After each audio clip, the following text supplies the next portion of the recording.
Issues in football fuel passionate debate. Was Dirk Kuyt's victory with Feyenoord justice for being shafted by Liverpool? Was Pelé as good as he'd like us to think? And what is the greatest football rivalry on earth? We put a flame to the tinderbox of football, here on The Burning Issue.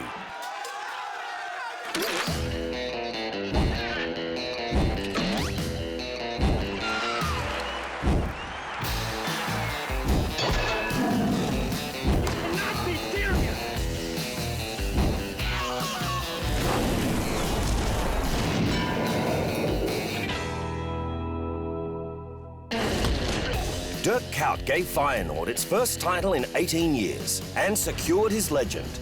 Did it prove Liverpool let him go too cheaply?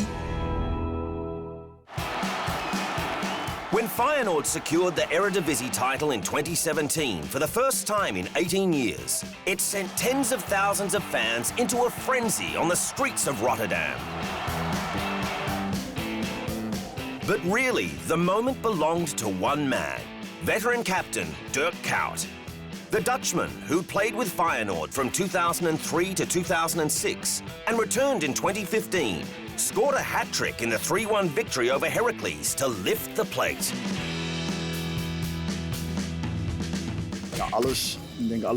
Everything you felt in the crowd, the emotion, tears of happiness, that also happened with me. It's an unreal moment. The path to this success was so intense. It needed a lot of energy and power, and sometimes tears. But when you do it, it's amazing. Then, 3 days later, he announced his retirement, age 36. In other words, it was football nirvana. It wasn't just Feyenoord fans savouring the moment. Kuyt was a cult favourite during his 6 seasons at Liverpool between 2006 and 2012.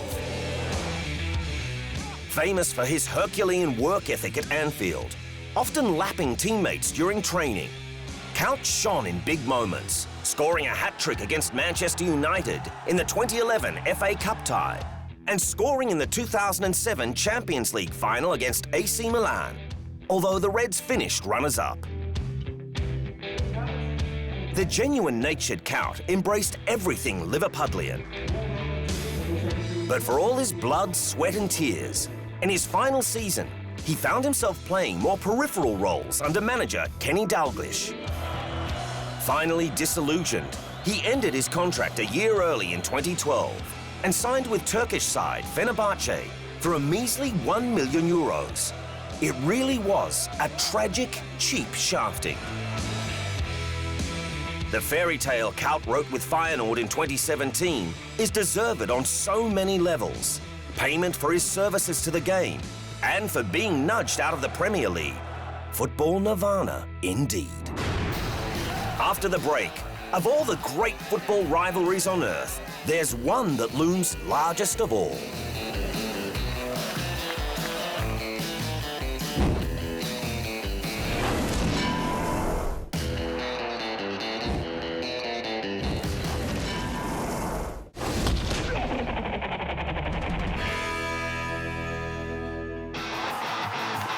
Football has some of the most fierce rivalries in all of sport.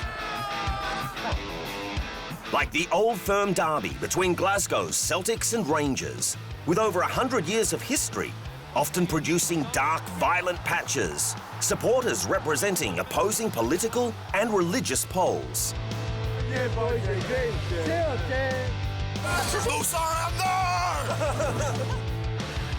From the ancient to the contemporary, the Hudson River Derby is duked out between the Big Apple's crosstown rivals, New York City FC and New York Red Bulls. While only contested since 2015 when City entered the MLS. The sport-mad city of New York quickly whipped it into a phenomenon, even spawning meathead violent behaviour between rival fans, more commonly seen in Europe. There are dozens of great rivalries in between, but none compare to El Clásico, the clash of Spanish giants Barcelona and Real Madrid. Well, the Clásico, for me, is the biggest match in the world, in all sports. In Barcelona or in Madrid, the Clásico is amazing, it's different. Yeah, those games are amazing. You don't have any other Clásico around the world. Barcelona, Madrid, it's a different ball game. It's another head-to-head with political fire in its belly. Real Madrid, with its royal tag, traditionally stands for the centralized power of the Spanish capital, with Barca a symbol of Catalan independence, a movement suppressed by General Francisco Franco in the years following the Spanish Civil War.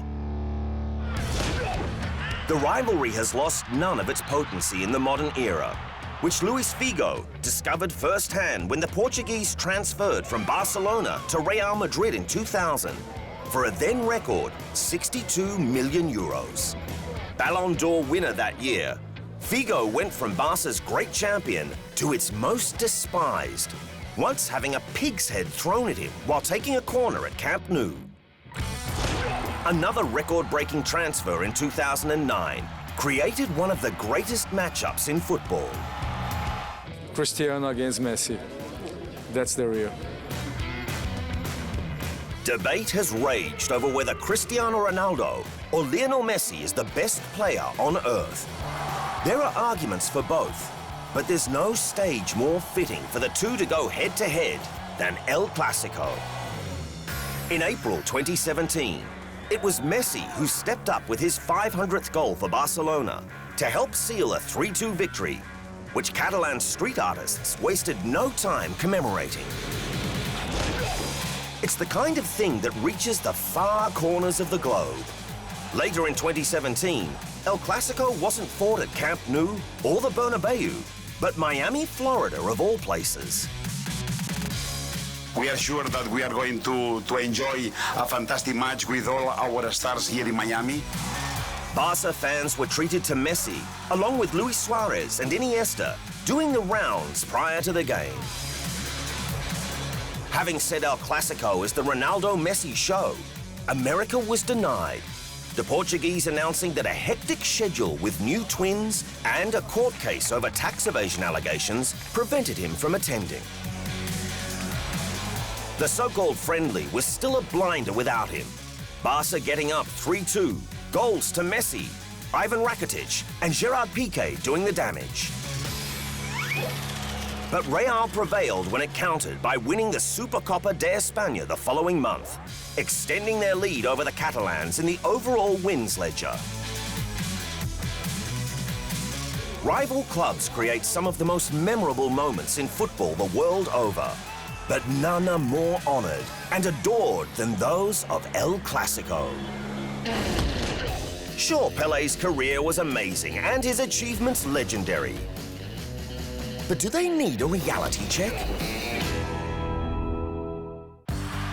Pelé had a long and stunning career with Santos in Brazil, then the New York Cosmos in the United States, and of course the Brazilian national team, with whom he won 3 World Cups.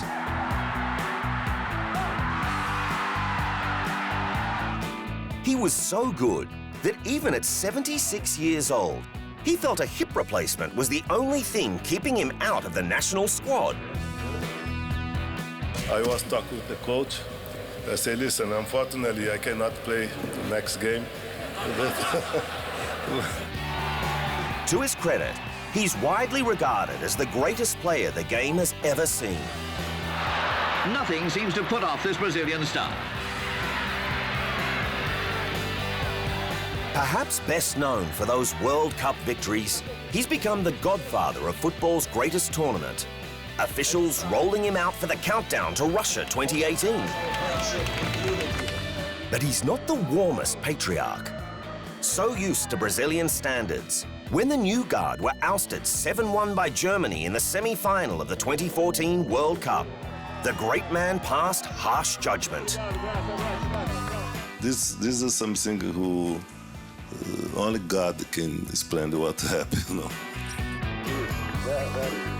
Pelé's legend grew so gigantic that in 2016, when he auctioned items of his iconic memorabilia, including a replica Jules Rimet World Cup trophy. Some of them went for as high as £320,000.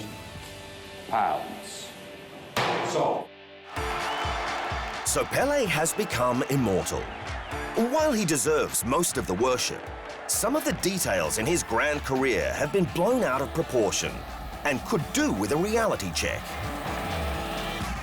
Pelé kicks but misses. When Lionel Messi won the Ballon d'Or in 2012, people started asking whether the Argentine might become the greatest of all time. Rather than offer encouragement, Pelé responded in the French newspaper Le Monde. When Messi scored 1,283 goals like me, we'll talk about it.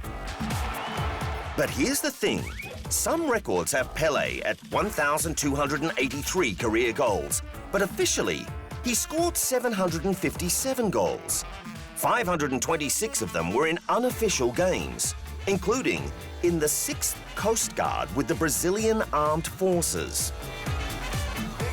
Others were in unofficial friendlies against teams well below standards worthy of ending up on the records.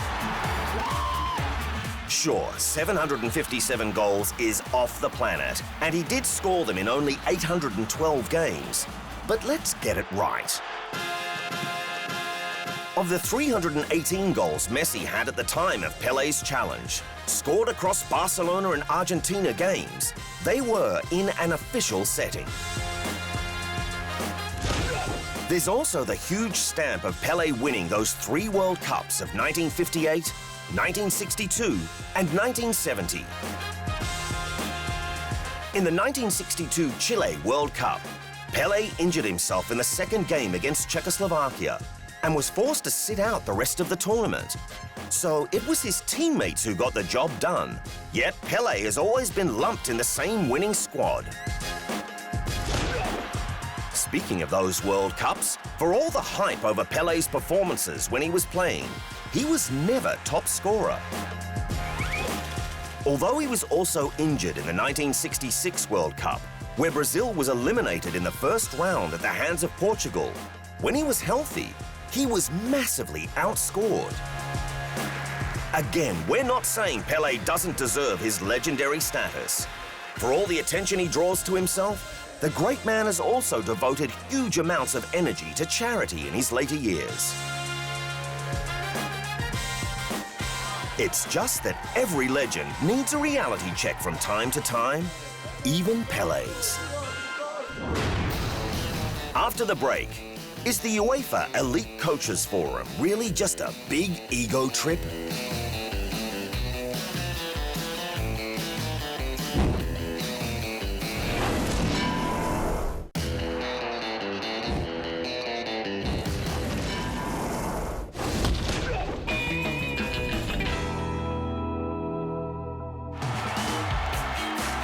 If a player has had a successful career, there are a lot of specific events in their story, the details of which can be tricky to remember. But one way of jogging their memory is to focus on, well, them.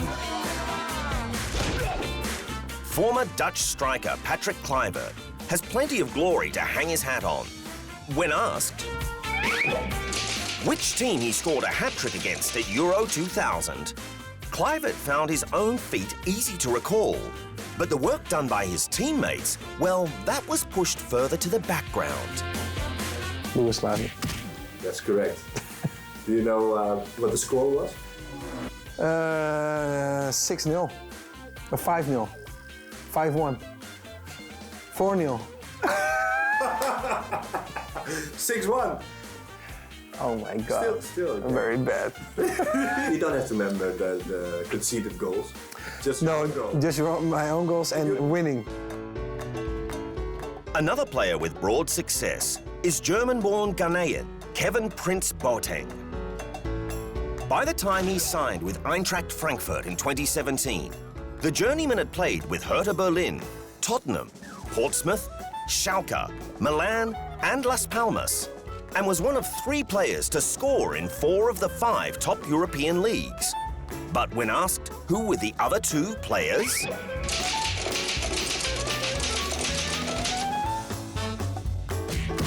I don't know. Good question. I don't know. I believe one is a very friend of yours, a good friend of yours. Can it be that? No. It's not. United? You're friend with Zlatan? That would be former Paris Saint-Germain striker Zlatan Ibrahimovic. No small name. Ah, yes, Zlatan. It also pays to know what's going on in the broader context. No, but Zlatan didn't play in Germany. I mean, no, France. Ah, okay, but France is not one of the biggest league, my friend. One of the top European leagues. Ah, is it? Now it counts to one of the top, just because of Paris? No, okay, I'm joking. Ah, okay, yes, Zlatan, of course. The other player was Gelson Fernandez, if you're wondering. Sometimes asking for the personal details can hit a raw nerve, though. When former Manchester United forward Diego Forlán was quizzed, how many games did it take for him to score his first Premier League goal with United? But that's a tricky question. It's for English press, because they said like 20 games, and it's not 20 games. It's not 24 games. They always say you have to put it in minutes, because I play 10 minutes, 5 minutes. Each 5 minutes they put it in one game, and it's not 24 games. Spin it any way you like, Diego. For the record, it did take until your 24th game to score a Premier League goal. So memory can be slippery. Boateng found it a little easier when asked to recall the vibe of each club he played for. Berlin. Aggressive. Dortmund? Unlucky. Schalke? Sad. Tottenham? Crazy. Why? No, because it was just crazy. I had a crazy time in Tottenham. Now, it's rumoured some of Boateng's injuries in his career were due to his, robust love life. So that crazy time at Tottenham, well... Anyway, his stint at Milan, where he won a Serie A title in 2010-11, was a bit more wholesome. Milan? Unbelievable. Still, it does show the best way to jog a footballer's memory is when the details are about them. The UEFA Elite Coaches Forum attracts football's best minds, who convene to evolve the game. But is it just as much an ego trip? In 2017, coaches from around Europe gathered in Switzerland for the 19th UEFA Elite Club Coaches Forum, so the finest minds in the game could discuss all things football in the continent. Forum chair and UEFA coaching ambassador Sir Alex Ferguson, better known for steering Manchester United to 13 Premier League titles, staked a claim for the event's validity. Well, I think that there's no one better in understanding the mechanics of our game from the position, the side of the pitch. And through these meetings, we look for the advice from the rest of the coaches. We look from their experiences of things that are happening in their role as a coach, and where we can improve the game. Coaches invited to the elite gathering are those with 100 Champions League appearances to their name, or who reached the previous season's Champions League round of 16 or further, or who made Europa League semi or beyond. That qualified Juventus boss Massimiliano Allegri, Manchester United's Jose Mourinho, and Real Madrid's Zinedine Zidane. The elephant in the room was a certain missing Arsenal manager, Arsene Wenger, technically eligible due to his 100-plus Champions League appearances. Wenger was rumoured to still be grappling with the 2017 transfer window, but his appalling season makes one wonder if he wasn't feeling up to the company of his peers. Former players were also invited, like Xabi Alonso, Peter Schmeichel, and Leonardo. While these guys had been rivals over the years, Apparently, all that was water under the bridge in Switzerland, exchanging rugged and manly greetings, bathing in their own and each other's achievements. It was all supposed to be nice and informal. To exchange a bit of ideas about various topics, and it was a good first meeting. So now we're going to have some lunch. They did get down to some topical discussion, like the positives of the game returning to a more attacking style. Maybe you know that there were a record 3.04 goals per game scored in last season's UEFA Champions League and 2.76 goals per game in the Europa League, which was a rise that was quite significant over the last seasons. So we believe that attacking football is alive and kicking in our competitions. The emerging use of video-assisted refereeing. It's worth trying because, you know, progress, you can't stop progress. If the progress means you're going to improve the operation of a referee and also for players, then it's worth trying. And with Neymar's record transfer fee from Barcelona to Paris Saint-Germain for 222 million euros, and Ousmane Dembele's subsequent 105 million euro transfer from Borussia Dortmund to Barca, the state of the market. I must say I'm glad I'm not a coach having to spend that money. I think the responsibility, the pressure on a coach to buy a player for, say, 100 million must be huge. But that seems to be the pattern of football today, that they're using money up that it was never heard of 10 years ago.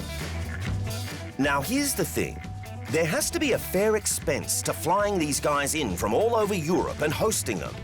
Having retired players and bygone managers like Ferguson would certainly make for some useful discussion. But as if active managers like Zidane and Mourinho weren't keeping their best cards to their chest. Makes the Elite Coaches Forum seem as much a gathering for ego-stroking as for discussing football. Still to come, it's impressive when athletes from other sports have skills on the football pitch, but there's no substitute for real talent.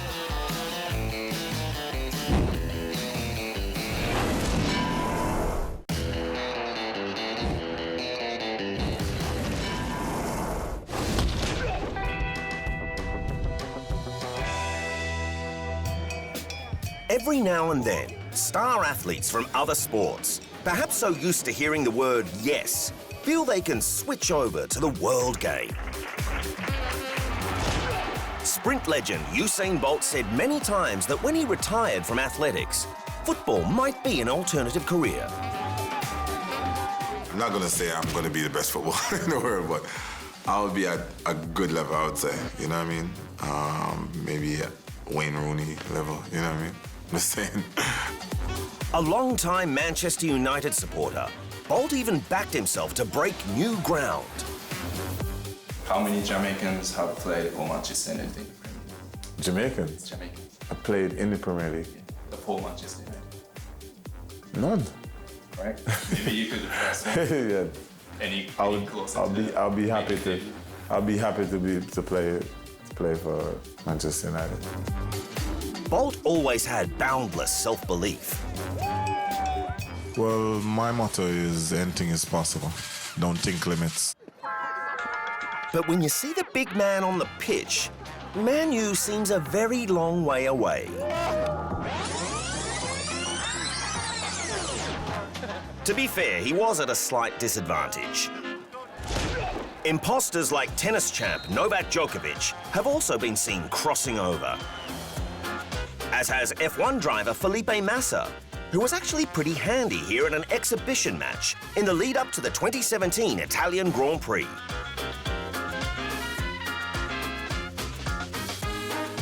His two-wheeled cousin and multiple MotoGP world champion, Valentino Rossi, played a friendly prior to the Qatar Grand Prix the year before against someone with actual skills, former Barcelona great Xavi. At least Rossi paid respect in the right direction. He's a great honor to stay in the same field with Xavi, and because he's one of the greatest, and it's a great feeling. While athletes from other sports can dabble, there's no substitute for genuine football talent at home in its native environment. During a training session in 2017, Brazilians Neymar and Gabriel Jesus dazzled the crowd by running a lap and keeping a ball in the air, which went on and on and on. While these two continue to show off, we'll take the time to say thanks for watching.